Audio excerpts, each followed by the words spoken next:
Hello welcome back my YouTube channel talks by Asha. അപ്പോൾ ഞാൻ ഇന്ന് വന്നിരിക്കുന്നത് ജസ്റ്റ്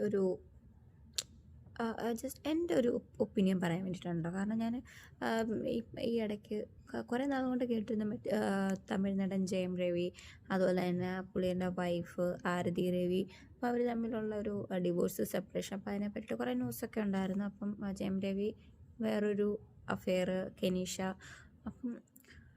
അപ്പം അതിനെ പറ്റിയിട്ട് ഇപ്പോൾ ഇന്നൊരു ജയം രവി ഒരു പ്രസ് മീറ്റൊക്കെ വിളിച്ചിട്ടുണ്ടായിരുന്നു. ആക്ച്വലി എനിക്കിത് കണ്ടപ്പോൾ തോന്നി എന്താണെന്ന് വെച്ചാൽ, നിങ്ങൾ ആ വീഡിയോ കണ്ടോന്ന് അറിയത്തില്ല കേട്ടോ. ഞാൻ ജസ്റ്റ് ഒന്ന് പ്ലേ ചെയ്യാം കേട്ടോ.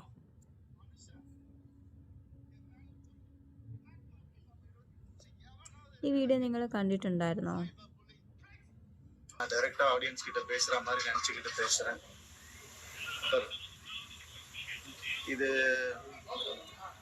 என்னுடைய பர்சனல் இருக்கிறேன். ரெண்டு பேரும் ஸ்கூல் ஃபீஸ் எத்தனை வருஷம் நான் தான் கட்டி பார்த்துட்டு இருக்கேன். அவங்களுக்கு நல்ல லைஃப் கிடைக்கணும்னு.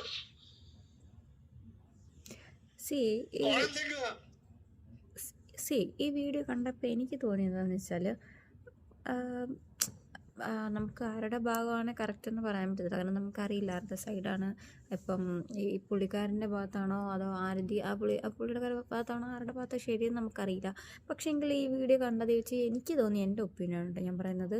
ജയം രവി എന്ന ആ ആക്ടർ ഇപ്പം നേരിട്ടുകൊണ്ടിരിക്കുന്ന ഒരു ട്രോമയെ പറ്റിയിട്ട് അയാൾ സംസാരിക്കുന്നുണ്ട്.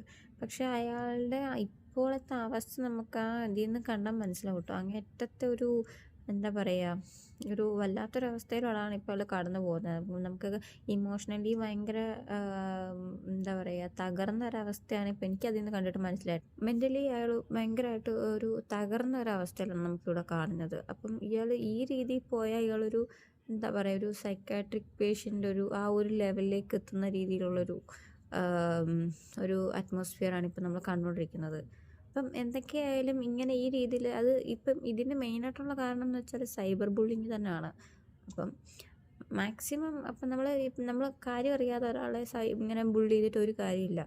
നമ്മൾ കാര്യം അറിയാതെ ഒരാളെ ഇങ്ങനെ പഴി ചാടിയിട്ട് അല്ലെങ്കിൽ അവരിങ്ങനെ ബ്ലെയിം ചെയ്തിട്ട് ഒരു കാര്യമില്ല. അപ്പം അവർക്ക് എവിടെ ചെന്നാലും ഹീസ് ആൻ ആക്ടർ, ഓക്കെ. പക്ഷെ അവർക്കും അവരും ഒരു സാധാരണ മനുഷ്യരാണ്. അവർക്ക് അവരുടേതായ സ്പേസ് ഉണ്ട്, അവർക്കും ഒരു ലൈഫുണ്ട്. നമ്മളോടത് മനസ്സിലാക്കണം. ഇപ്പം നമുക്കാണ് ഇത് സംഭവിച്ചെങ്കിൽ മാത്രമേ നമുക്കിതറിയാൻ പറ്റൂ. പക്ഷെ അവരുടെ സ്ഥാനത്ത് നമ്മൾ ചിന്തിച്ച് നോക്കുക, അപ്പം നമുക്ക് മനസ്സിലാവും. സോ ഞാൻ പറയാൻ ഉദ്ദേശിച്ചെന്ന് വെച്ചാൽ, മാക്സിമം അവരെ സപ്പോർട്ട് ചെയ്തില്ലെങ്കിലും അവരെ മാക്സിമം കുറ്റപ്പെടുത്താതിരിക്കുക, ബ്ലെയിം ചെയ്യാതിരിക്കുക. അതാണ് നമുക്ക് ചെയ്യുന്ന ഏറ്റവും നല്ല കാര്യം. തെറ്റാരുടെ ഭാഗത്ത് നമുക്കറിയില്ല. വെറുതെ കിടന്ന ഒരാളെ ഇങ്ങനെ കുറ്റപ്പെടുത്തി അയാളെ വല്ലാത്തൊരു മാനസിക സമ്മർദ്ദത്തിലോട്ട് എത്തിക്കുന്നത് ഭയങ്കര മോശം പരിപാടിയാണ്.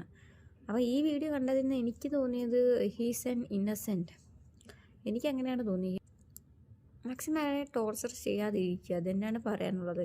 ഇനിയിപ്പം അടുത്ത വീഡിയോസ് ഇതിൻ്റെ പുറകെ ഇതിനെ സപ്പോർട്ട് ചെയ്തിട്ടും അല്ലാത്തതും ഒക്കെ വരും. ഇനിയിപ്പം മറ്റേ ആരുടെ അവരുടെ ഭാഗത്തു നിന്നുള്ളതൊക്കെ വരും.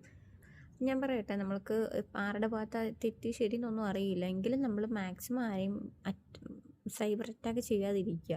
കാരണം സോഷ്യൽ മീഡിയ ആണ്, ഒരു ചെറിയൊരു കാര്യം മതി അത് ഭയങ്കരമായിട്ട് വൈറലായി ഭയങ്കരമായിട്ട് സൈബർ ബുള്ളിങ്ങിലേക്ക് പോകാൻ അധികം സമയമൊന്നും വേണ്ട. എസ്പെഷ്യലി ഇങ്ങനെ ഒരു ആക്ടേഴ്സ് അല്ലെങ്കിൽ എന്താ പറയുന്നത്, കുറച്ചൊരു സോഷ്യൽ മീഡിയയിലൊക്കെ ഉള്ള ഒരാളാണെങ്കിൽ പിന്നെ പറയേ വേണ്ട, ഭയങ്കരമായിട്ട് അത് വൈറലാവും. അപ്പം എനിക്ക് പറയാനുള്ളൂ, നമ്മൾ ഒരാളുടെ മെൻ്റൽ സിറ്റുവേഷനോടെ നമ്മൾ നോക്കണം. അവരുടെ മെൻ്റലി അവർ എത്രത്തോളം ചാലഞ്ചിങ് ആണെന്നുള്ളതുകൂടെ നമ്മൾ നോക്കണം.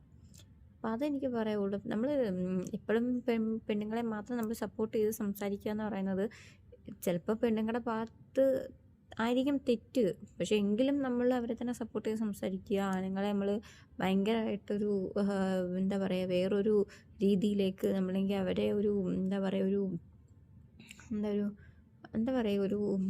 വില്ലനാക്കി വെക്കുക, അങ്ങനെയാണ് പൊതുവേ. പക്ഷെ അത് അങ്ങനെയല്ല.